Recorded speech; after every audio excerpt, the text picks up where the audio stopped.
dibutuhkan ya. Juga untuk pengembangan, Mas, misalnya mau diagunkan ke depan. Jadi dia jadi aset gitu. Tanah punya nilai dan punya roh ya, karena masyarakat yang tinggal di situ dan menggarapnya sungguh-sungguh. Oke. Menyambung Silakan, tadi kolaborasi pemerintah daerah ini kebetulan Mendagri baru saja beberapa waktu lalu mengirimkan surat kepada Bupati dan Gubernur Wali Kota seluruh Indonesia agar mendukung kegiatan reforma agraria melalui APBD di daerahnya, baik itu dalam rangka penataan aset maupun penataan akses.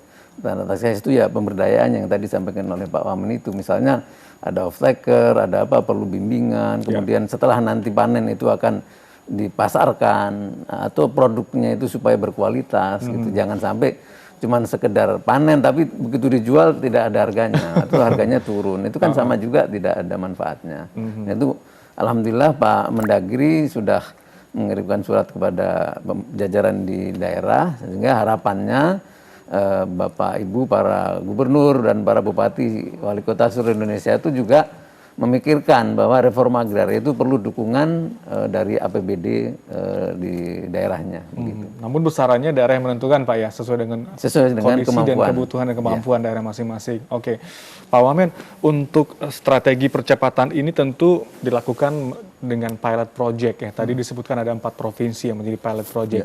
Ada tahapan-tahapannya nggak, Pak? Seperti apa? Kalau yang terdekat ini mulai dengan pemetaan tematik. Pemetaan tematik itu artinya khusus ya, spesifik di situ, dan mencari tahu, dibikin inventarisasi, penguasaan, pemilikan, pemanfaatan, penggunaan, ketahuan tuh. Oh ini udah bisa, ini belum, ini yang sudah clean dan clear, istilahnya tadi. Ini baru potensi, karena bidangnya miring, 45 derajat, untuk pemukiman nggak bisa, tapi untuk kebun mungkin bisa, bikin terasering. Terus kita berikutnya mencoba memikirkan strategi untuk pemberdayaannya seperti apa. Kalau sudah dikasih hak, lalu bagaimana gitu loh. Nah itu coba mengkomunikasikan dengan perusahaan, dengan BUMN. Misalnya ada di beberapa daerah kita coba kerjasama dengan satu perusahaan yang pisang. Yang punya produk tertentu, dia punya teknik, punya orang, bersedia, yang dia butuhkan lahan. Nah, lahan ilmunya udah ada ya, tapi lahannya belum. Gitu. Lahan apa? Dia punya kemampuan, punya pasar, bahkan sudah ada pasarnya, pasti ada pembeli. Lahan nanam pisangnya ini belum ada lahan. Nah, mereka ini unik karena dia nggak pengen punya lahan. Yang penting saya bisa tanam pisang.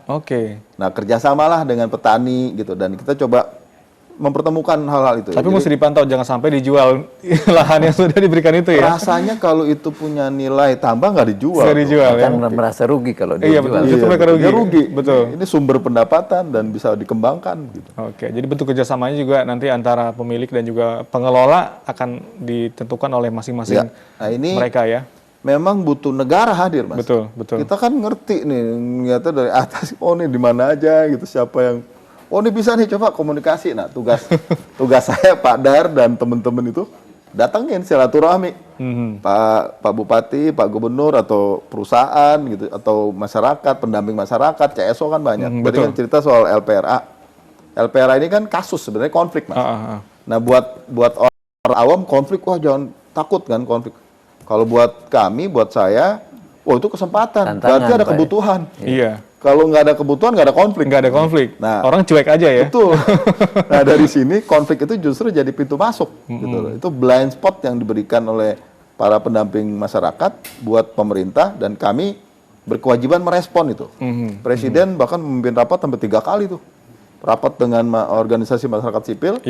Ketemulah berapa, 129 kasus. 129. Konflik di seluruh Indonesia, terus kita targetkan tahun ini, tahun depan, kapan harus selesai, seperti itu. Jadi ini pintu masuk. Nah pada saat teman-teman masuk ke situ, Pak Dar nyiapin nih strategi bagi tanahnya gimana secara yuridis. Terus ada teman pemberdayaan nyiapin, oh setelah dibagi tanah mau ngapain. Nah di antara itu kita komunikasi ke Pemda, ke Kemendagri, ke Kementerian Koperasi, Kementerian PU. Ada lahan yang memang butuh dimatangkan dulu karena aksesnya susah. Kan ada Dirjen CK, Mas, Cipta Kerja, ya Cipta Karya, yang bisa bikin minta itu. Coba komunikasi Jadi itu fungsinya komunikasi antar kementerian ya. Betul. Di saat ada lahan namun belum ada akses, dikomunikasikan ke Kementerian Perhubungan, dibuatkan jalan, contohnya seperti itu. Nah ini irigasi betul. itu banyak dan saya ngebayangin memang ya reforma agraria kayak apa ya, merangkum semua pekerjaan dan kita kan hidup dari tanah. Dan saling berkaitan juga satu sama lain. Dan Oke. nanti akan jadi tanah juga kan. Tanah juga, baik.